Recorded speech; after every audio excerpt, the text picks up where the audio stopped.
ஐயா 65 வயசுலேயே உழைக்கிறீங்களே, உங்களுக்கு டயர்டா இல்லைங்களா? டயர்டாக தான் இருக்குங்க. ஆ நான் மேலே கூட சொல்ல முடியும். ஆ ஓய்வு எடுத்துக்கலாம்லங்கய்யா. இந்த வயசுலேயும் நீங்கள் இவ்வளோ வேலைகளையும் பார்த்துட்டு உழைச்சிட்டு இருக்கீங்களே. உழைச்சிதான் ஆகணும். ஓய்வு எடுக்கிற டைமே எடுக்க வேண்டியது ஒரு நாளைக்கு. ஆ மற்ற நேரம் வர வேண்டியது.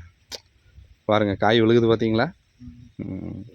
இல்லையா, இப்போ சாப்பாடுங்கிறது வந்து மனிதனுக்கு ஒரு அத்தியாவசிய தேவை தான். இப்போ ஒன்றும் இல்லைங்க, ஒரு பேச்சுக்கு சொல்கிறேங்க. இப்போ நீங்கள் ஒரு அரசு பணியாளராக ஒரு அரசாங்க உத்தியோகத்தில் இருந்தீங்கன்னா, இப்போ நீங்கள் ரிட்டையர்ட் ஆகி மாதம் பென்ஷன் மட்டுமே ஒரு 50,000 60,000 1,00,000 வாங்குறவங்க கூட இருக்கிறாங்க. வாங்கியிருக்கலாம்ல.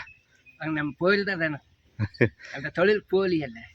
இல்லை, அவங்களையெல்லாம் பார்க்கும்போது உங்களுக்கு எப்படி தோணும்? அடடா, நம்ம படித்து இந்த லெவலுக்கு வந்திருந்தா நம்மளும் உட்காந்தே சாப்பிட்ருக்கலாம். அந்த மாதிரி ஏதாவது எண்ணம் ஏற்பட்டுருக்குங்களா? அப்படியெல்லாம் இல்லை. உயிரோடு இருக்கிற வரைக்கும் நம்ம உழைக்கணுங்கிறீங்க. உழைக்கணுங்கிறது நம்மளுக்கு ஒருத்தர் சம்பாதிக்கலாங்கிற எல்லாம் நம்மளுக்கு அந்த வாய்ப்பு இல்லை. இல்லை, பரவாயில்லைங்க. இன்பத்தோடு இருக்கீங்க. எப்போ நீங்கள் உழைச்சி நிம்மதியாக இருங்கய்யா.